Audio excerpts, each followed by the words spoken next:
Welcome to our channel. నేను మీ Prashanth. So మన hero Vishal గారికి ఎంతమంది అభిమానులు ఉన్నారో ప్రతి ఒక్కరికి అయితే తెలిసిందే. అయితే తన బర్త్‌డే సందర్భంగా ఈరోజు తన ఒక గుడ్ న్యూస్ అంటూ తన ఎంగేజ్‌మెంట్ పిక్స్‌ని అయితే బయట పెట్టడం అయితే జరిగింది. అయితే ఈరోజు తన ఎంగేజ్‌మెంట్ అయితే చేసుకోవడం అయితే జరిగింది. సో ఒక గుడ్ న్యూస్ అంటూ అయితే తను ట్వీట్ చేయడం జరిగింది. అయితే చాలా మంది కూడా తన అభిమానులు ఎవరైతే ఉన్నారో సో అభిమానులు కూడా తన పెళ్లి ఎప్పుడు ఎప్పుడా అని చెప్పేసి ఆ క్వెషనే ఎక్కువ రైజ్ చేస్తూ ఉంటారు సోషల్ మీడియాలో అయితే. సో హీరో విశాల్ గారు కూడా ఎంతో బిజీగా తన మూవీస్‌లోనే బిజీగా ఉంటూ ఉంటారు. అయితే గతంలో కూడా ఒక ప్రముఖ నటితో ఎంగేజ్‌మెంట్ అయిన విషయం కూడా ప్రతి ఒక్కరికైతే తెలిసిందే. సో అది కొన్ని కారణాల వల్ల అయితే అది క్యాన్సెల్ అవ్వడము, దాని తర్వాత మళ్ళీ కొన్ని డేస్‌కి ఇతను మూవీ షూటింగ్‌లో చాలా బిజీ అవ్వడము, దాని తర్వాత రీసెంట్‌గా ఒక మూవీ ఈవెంట్‌లో గూడా తను నటించిన ఒక మూవీ ఈవెంట్‌లో గూడా తన హెల్త్ కొంచెము అనారోగ్యంకి తను గురవ్వడము అనే ప్రతి ఒక్కటైతే మనం చూసాము. ఇప్పుడైతే తను స్టిఫ్‌గా ఉన్నట్టు, అదే విధంగా మళ్ళీ దాన్నే రిపీట్ చేస్తూ కొంచెం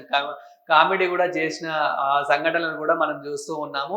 సో, ఇదే క్రమంలో తన బర్త్‌డే సందర్భంగా అయితే తన ఎంగేజ్‌మెంట్ పిక్స్‌ని అయితే బయట పెట్టడం జరిగింది. సో, ధనుషికతో అయితే తను ఎంగేజ్‌మెంట్ చేసుకోవడము, అదే విధంగా తను ఇలా ఎంగేజ్‌మెంట్ చేసుకోవడము, అదే విధంగా తొందరలోనే తను పెళ్లి చేసుకుంటున్నారని చెప్పేసి గూడా అలా ఒక ట్వీట్ చేయడము. దీనికి చాలా మంది సెలబ్రిటీస్ గానివ్వండి, ఐ మీన్ చాలా మంది యాక్టర్స్ కానివ్వండి, అదే విధంగా నాకు అభిమానించేవారు ఎవరైతే ఉన్నారో చాలా మందైతే విశాల్ గారికి కంగ్రాచ్యులేషన్స్ అంటూ చాలా మందైతే ఒక విషెస్ అయితే తెలుపుతూ ఉన్నారు. అదే విధంగా మన విశాల్ గారి గురించి మాట్లాడుకుంటే గనుక మన తెలుగులో ఎంత క్లిక్ అయ్యారో, మన 2 తెలుగు రాష్ట్రాల్లో సో తెలుగు ఇండస్ట్రీలో ఎంత క్లిక్ అయ్యారో మనందరికైతే తెలిసిందే. 'పందెం కోడి' మూవీ లాంటితో సో ఎంత క్లిక్ అయ్యారు, దాని తర్వాత ఎన్ని మూవీస్ తీశారో, ఆ మూవీస్‌లో కూడా అతని నటన గురించి మాట్లాడుకున్నా గానివ్వండి, అదే విధంగా తన ఏదైతే తను ఇచ్చే ఎలివేషన్స్ గానివ్వండి, ఫైటింగ్ సీన్స్ గానివ్వండి, ఆ ఎమోషన్ సీన్స్ గానివ్వండి, ప్రతి ఒక్కటికైతే ప్రతి ఒక్క సీన్ ప్రతి ఒక్కరినైతే ఆకర్షించుకునేలాగా అయితే ఉంటుంది. కొన్ని మూవీస్ అయితే ఫ్లాప్ ఉన్నప్పటికీ కొన్ని మాత్రం గుర్తుండిపోయేలాగా ఉండే మూవీస్ అయితే విశాల్ గారు మన 2 తెలుగు రాష్ట్రాలకైతే అందించారని చెప్పాలి. అంటే మన తెలుగు నటుడు అయినప్పటికీ అతను తమిళ్‌లోనే క్లిక్ అయ్యారు. తమిళ్ మూవీస్‌తోనే ఎక్కువ Telugu dubbing movies, Tamil dubbing మూవీసే మనకి ఎక్కువ అందిస్తూ ఉంటారు. అవి గూడా చాలా క్లిక్ అయిపోయి అండ్ తను నటించే మూవీస్‌లో గూడా ఎక్కువ తమిళ్ యాక్టర్సే ఉండడం జరుగుతూ ఉంది. అంటే తమిళ్ హీరోయిన్స్‌ని గానివ్వండి ఇలా. సో మోస్ట్‌లీ తను ఎక్కువ తెలుగు హీరోయిన్స్‌తో ఎక్కువ నటించినప్పటికీ ఎక్కువ మట్టుగా అయితే తమిళ్ హీరోయిన్స్‌ని ఎక్కువ ప్రిఫర్ చేస్తూ ఉంటారు తన మూవీస్‌లో అయితే. కానీ అయినప్పటికీ మన 2 తెలుగు రాష్ట్రాల్లో అతని నటనకి మాత్రం, అతనికి మాత్రం ఎంత ఫ్యాన్స్ ఉన్నారో ప్రతి ఒక్కరికైతే తెలిసిందే. సో అతని నటనకి ఎంతమంది అభిమానులున్నారు, అతన్ని ఎంతమంది ఆదరిస్తున్నారు, ఎంతమంది ప్రేమిస్తున్నారు అనేదైతే ప్రతి ఒక్కరికైతే తెలిసిందే. అయితే ఎప్పుడైతే గతంలో ఒక ఎంగేజ్‌మెంట్ అయిందో అప్పుడే అతను ఇంకా పెళ్లి చేసుకోబోతున్నారు తొందరలోనే అని చెప్పేసి చాలా మంది చాలా హ్యాపీగా అయితే ఫీల్ అయ్యారు.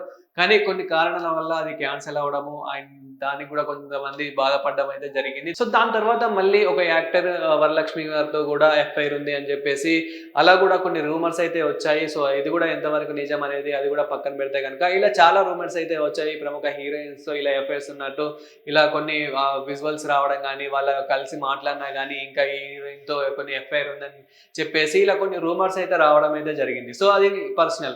సో అది పక్కన పెడితే గనుక ఇప్పుడు ధన్సిక గారితో ఇలా ఎంగేజ్‌మెంట్ పిక్స్ బయటకు రావడం ఇప్పుడు సోషల్ మీడియాలో ఫుల్ వైరల్‌గా మారిపోయాయి. అదే విధంగా వీళ్ళు అఫీషియల్‌గా కూడా విశాల్ గారు గానివ్వండి, అదే విధంగా ధన్సిక గారు గానివ్వండి ట్వీట్ చేయడం అయితే జరిగింది. అండ్ సోషల్ మీడియాలో ఇన్‌స్టాలో వాళ్ళు స్టోరీ పెట్టుకోవడం కూడా జరిగింది. వాళ్ళ ఇప్పుడు ఏవైతే ఎంగేజ్‌మెంట్ పిక్స్ ఉన్నాయో ఆ పిక్స్ అయితే ఇప్పుడు ఫోటోస్ ఏవైతే ఉన్నాయో ఆ ఫోటోస్ అయితే ఇప్పుడు సోషల్ మీడియాలో హల్చల్‌గా మారిపోయినాయని చెప్పుకోవాలి. అదే విధంగా ఇప్పుడు విశాల్ గారితో నటించిన వాళ్ళు గానివ్వండి, అదే విధంగా విశాల్ గారితో పాటు ఆహ్, ఇప్పుడు ఎవరైతే యాక్టర్స్ ఉన్నారో అదే విధంగా వాళ్ళ ఫ్యామిలీ మెంబర్స్‌తో అయితే వాళ్ళు చిన్నగా ఎంగేజ్‌మెంట్ అయితే చేసుకోవడం అయితే జరిగింది. అదే విధంగా వాళ్ళ ఫ్యామిలీ మెంబర్స్, బంధుమిత్రులు ఆహ్, ఇంకా వాళ్ళ యాక్టర్స్ గానివ్వండి, అది అభిమానించే వాళ్ళు గానివ్వండి, ప్రతి ఒక్కరైతే హ్యాపీ బర్త్‌డే అండ్ అదే విధంగా కంగ్రాచ్యులేషన్స్ విషెస్ అంటూ ఇలా విషెస్ అయితే తెలపడం అయితే జరుగుతుంది. సో మన తరపున గూడా ఇంకా విశాల్ గారికి ఇదొక పెద్ద విశాల్ గారు మనకొక పెద్ద గుడ్ న్యూస్ చెప్పారు గాబట్టి, ఎనీవేస్ హ్యాపీ బర్త్‌డే విశాల్ గారు. అదే విధంగా అండ్ కంగ్రాచ్యులేషన్స్. Thank you.